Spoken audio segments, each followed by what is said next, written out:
Rome Rome भाइयों। तर मंडळी आपल्याला जायचं बीचला. बुटं घातली पटकन आणि गाडी आहे आली.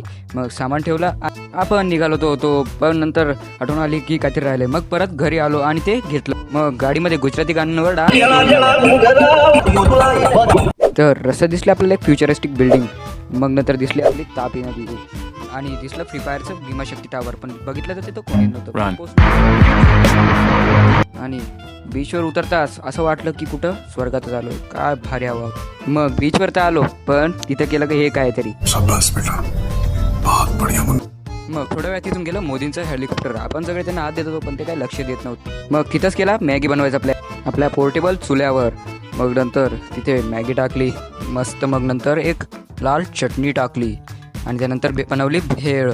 आणि सगळ्यांनी मिळून मस्त भेळ आणि मॅगी एन्जॉय केली. मग आम्ही निघालो रात्री घरी.